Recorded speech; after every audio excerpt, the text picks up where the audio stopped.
सरल इंदौर से।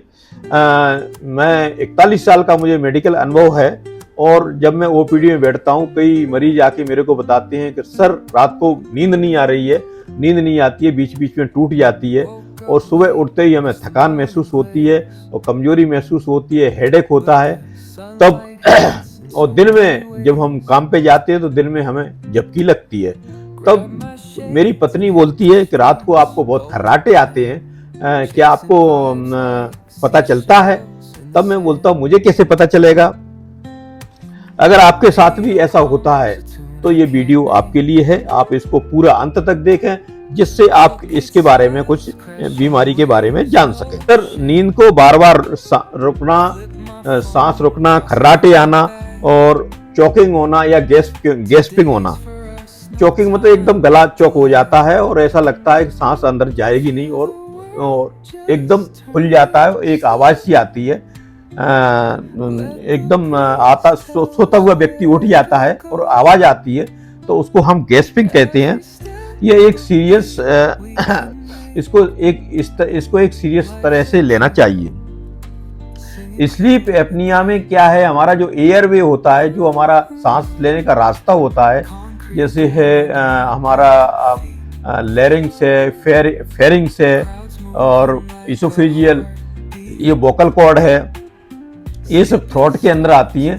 इनमें से ही हमारी सांस अंदर ट्रेकिया में जाती है और इसमें इसके नीचे ही हमारा जो है अब शरीर का इमरजेंसी सिस्टम एक्टिवेट होता है और एयर फ्लो कम होता है और ऑक्सीजन बढ़ती है, तो कार्बन डाइऑक्साइड बढ़ती है उस समय जब ये ब्लॉक होने के समय होता है और बॉडी को खतरे का सिग्नल ब्रेन से मिलता है और ये अचानक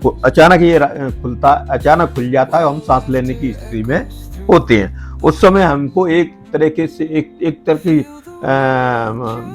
साउंड आती है जिसको हम गैस्पिंग कहते हैं। तो इसका सिस्टम है ब्रेन का जो एराउजल सिस्टम है, जागने का सिस्टम है, वो सक्रिय हो जाता है और एयरवे को खोलने में मदद करता है, जिससे हम बच जाते हैं। मतलब एयरवे ब्लॉक हुआ और ब्रेन का एराउजल सिस्टम जागा और गैस्पिंग हुई और एयरवे ओपन हो गया, ये इसका फेनोमेना है।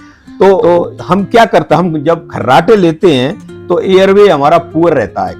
खर्राटे का प्रोसेस ये है कि हम जिन लोगों को खर्राटे आते हैं उनमें क्या होता है कि हमारा जो एयरवे का पैसेज है वो नैरो हो जाता है, बंद नहीं होता है। तो उस समय जब हम खर्राटे लेते हैं तो हमारी जो मसल्स हैं, वोकल कॉर्ड हैं, ये मसल्स हैं, ये वाइब्रेट होती हैं, जिसके कारण हमको नैरो हो जाती हैं और वाइब्रेट होती हैं हवा एयर से सांस लेने से।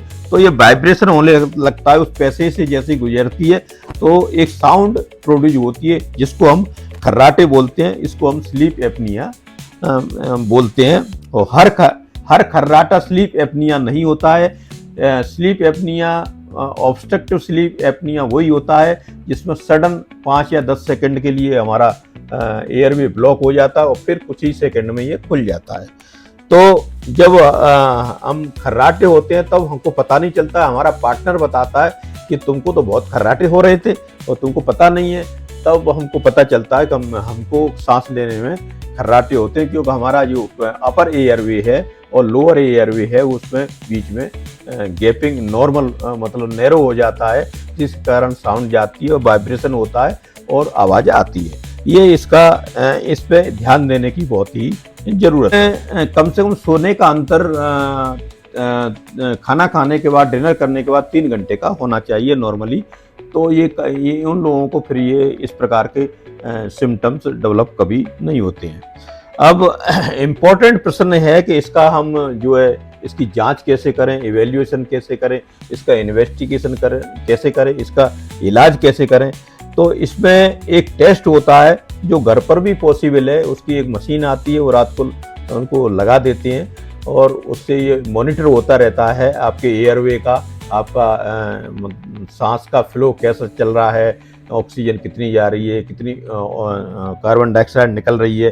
तो इसको पॉलीसोमनोग्राफी इस टेस्ट को बोलते हैं। रात के समय इसको घर पे लगा सकते हैं। इसमें हम इसमें इस तरह से जांच कर सकते हैं एयर फ्लो कैसा है, हमारा रेस्पिरेटरी इफेक्ट कैसा है, श्वसन क्रिया कैसा काम कर रही है, हार्ट रेट कितनी क्या काम कर रही है, स्लीप की स्टेजेस क्या है, रात को 10 बजे सोने से सुबह 6 बजे तक, और आपका ऑक्सीजन का स्तर क्या है, SpO2 जिसको सेचुरेशन क्या है, तथा ये ब्रेन की एक्टिविटी उस बीच में क्या रहती है। मतलब ब्रेन की एक्टिविटी का मतलब ये है कि ब्रेन मेंटेन करती है या नहीं करती है। जैसे ही अगर कुछ ब्लॉकेज होता है तत्काल ब्रेन एक्टिव होती है या नहीं होती। अगर ब्रेन नहीं होती है काफ़ी समय तक तो ये काफ़ी गंभीर मामला हो सकता है।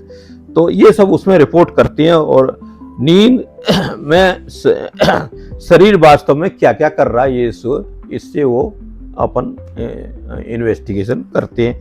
तो ये स्लीप एपनिया अगर जिनको भी है उनको वजन कम करना चाहिए, अल्कोहल अवॉइड करना चाहिए, स्मोकिंग, और साइड में करवट लेके सोना चाहिए। ये इसके जो है मुख्य कारण है, एक करवट लेके इसको सोना चाहिए।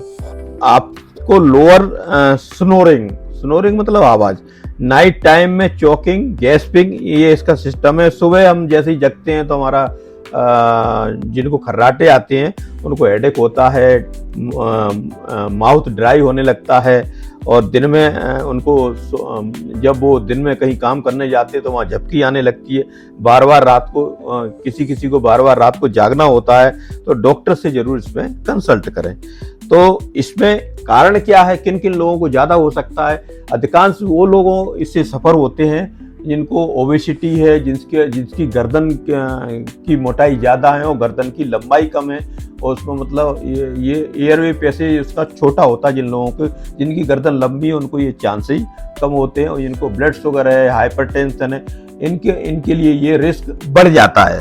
तो heart lung blood institute America का जो कहना है, उन्होंने स्टडी की है कि ऐसे लोगों को इन लोगों को ये रिस्क ज़्यादा होता है। जो लोग अल्कोहल अधिक मात्रा में पीते हैं, अगर लिमिट में पीते हैं तो कोई बात नहीं है, अधिक मात्रा में पीते हैं, स्मोकिंग करते हैं, उन लोगों को ये बहुत ही रिस्की है, रिस्क उनका बढ़ जाता है, उनको ये चांसेस ज़्यादा हैं। और जिनको ओबेसिटी होती है, ये कहना जरूरी नहीं है कि अधिकांश सभी ओबेज पर्सन को ये संभव है। ऑब्स्ट्रक्टिव एपनिया, स्लीप एपनिया सिर्फ मोटे लोगों की बीमारी कहना अनुचित होगा, क्योंकि उनका रिस्क फैक्टर इसमें ज़्यादा हो सकता है। तो लेकिन आप इंतजार न करें। ऑब्स्ट्रक्टिव स्लीप एपनिया जिनको होता है, जिनको खर्राटे आते हैं या फिर जिनको ब्लॉकेज हो जाता है सडन, कभी कभी 15 दिन में, 1 हफ्ते में, 1 महीने में, तो उन लोगों को उनके लिए बहुत ही इम्पोर्टेंट है। और रात में चॉकिंग या के अन्य कारण भी हो सकते हैं। कभी कभी क्या होता है, जब हम खाना अधिक मात्रा में खा लेते हैं तो स्टोमक के जो कंटेंट हैं हमारे ईसोफेगस से रिगर्जिटेट होके गले में आ जाते हैं, वो एस्पिरेट कभी कभी हो जाते हैं, अंदर जो ट्रेकिया में चले जाते हैं, उससे भी ये परेशानी होती है। इसको थोरैक्स और लैरिंक्स इरिटेशन उसमें हो जाता है, थ्रोट में जैसे ही आता है। कुछ लोगों को सीरियस लैरेंजियल स्पाज्म हो जाता है, मतलब लैरिंक्स की जो मसल हैं वो जो है स्पाज्म करने लगती हैं, इसलिए भी ये हो सकता है। स्लीप रिलेटेड लैरेंजियल स्पाज्म के रूप में इसको हम देखते हैं। इसके अलावा ये अस्थमा है, कार्डियक प्रॉब्लम जिनको होती है, कंडीशन में भी ये संभव हो सकता है। तो ये मोस्टली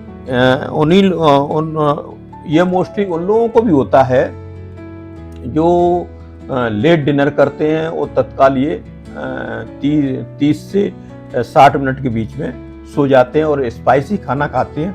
उन लोगों को ये रिगर्जिटेशन, ईसोफेजियल रिफ्लेक्स या ऑब्स्ट्रक्टिव स्लीप एपनिया और गैस्पिंग टाइप, ब्लॉकेज टाइप ये हो सकता है, क्योंकि इसमें हैवी डिनर लेने से ये जो है ये रिफ्लेक्स की टेंडेंसी बढ़ जाती है।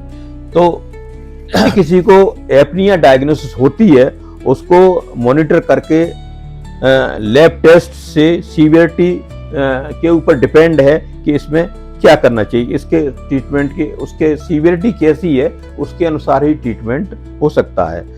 इसमें प्रिय दोस्तों, अब हम स्लीप एपनिया के मतलब खर्राटे के ट्रीटमेंट के बारे में बात करेंगे। इसमें रेस्पिरेटरी जो इंडेक्स होता है, रेस्पिरेटरी इवेंट इंडेक्स होता है, उसको हम रिकॉर्ड करते हैं। सबसे पहले हम ट्रीटमेंट में कंटिन्यूस पॉजिटिव एयरवे प्रेशर और प्लस पॉजिटिव एयरवे प्रेशर के बारे में हम समझते हैं। अगर ये आपका इसको रेगुलर करने के लिए हम पॉजिटिव एयरवे प्रेशर का मास्क लगाकर फेरेंजियल एयरवे को हम खुला रखते हैं। ये ऑब्स्ट्रक्टिव एपनिया नहीं होता है। जब हम American academy of the sleep medicine of the adult में कंटिन्यूस पॉजिटिव प्रेशर देते हैं, मास्क लगाकर रिकॉर्ड करता है, इसमें हम सलाह देते हैं। साथ ही जब ये मास्क लगाते हैं, इसके साथ ही उनसे अगर कोई व्यक्ति ओबेज है उसका वेट रिड्यूस करना है, जो स्मोकिंग करता है स्मोकिंग कम इसको मना कर, नो स्मोकिंग और नो एल्कोहल। यदि एल्कोहल लेता है तो लिटिल अमाउंट में वो एल्कोहल ले सकता है। रेगुलर एक्सरसाइज, वॉकिंग और sleep after 3 hours of the dinner. Titratable mandibular advancement, जिसको इसमें क्या होता है कि मैंडिबल को हम खुला थोड़ा रखते हैं, मैंडिबुलर इस प्रकार से रखते हैं ऐसे, तो एयरवे इसमें आता रहता है। अगर वो कंडीशन इसकी ऑब्स्ट्रक्टिविटी ज़्यादा होती तब इसको हम अप्लाई करते हैं। सीवियर केसेस में हम जो है सर्जरी, ENT सर्जरी करते हैं। ENT सर्जरी में मैक्सिलो मैंडिबुलर जो होता है एडवांसमेंट, उसमें हाइपोग्लोसल नर्व स्टिमुलेशन के लिए यही एक ऐसा विकल्प है। यदि केवल किसी को खर्राटे हैं तो उसको केवल लाइफ स्टाइल चेंज करना है। साइड स्लीप है आपका, पहले मैं बता भी चुका हूँ। नेजल ऑब्स्ट्रक्शन है तो नेजल स्प्रे वगैरह ऐसे आती हैं जिनसे हमारी नाक खुल जाती है, तो ये इसके इम्पोर्टेंट ट्रीटमेंट है। यही स्लीप एपनिया का ट्रीटमेंट है। और नॉर्मल खर्राटे वालों को लाइफ स्टाइल चेंज करके ही इसको ठीक करना है, इसके लिए कोई विशेष ट्रीटमेंट नहीं है। अब पॉडकास्ट अच्छा लगा हो, वीडियो अच्छा लगा हो तो share and subscribe, like and comment जरूर करें। कहाँ से कमेंट कर रहे हैं आपको, अगर यदि खर्राटे आते हैं तो आपने क्या विधि अपनाई है, क्या ट्रीटमेंट लिया है, या फिर जो मैंने जो बताया साइड स्लीप करना है, 3 आवर्स बिफोर डिनर लेना है, ये इस प्रकार की युक्ति अपनाई है तो कितना आपको लाभ हुआ है। यदि आपको कोई प्रॉब्लम हो इस संबंध में तो मेरे से कांटेक्ट कर सकते हैं 9425051453 पे फ्री कंसल्टेंसी लेने के लिए। थैंक यू, नमस्कार।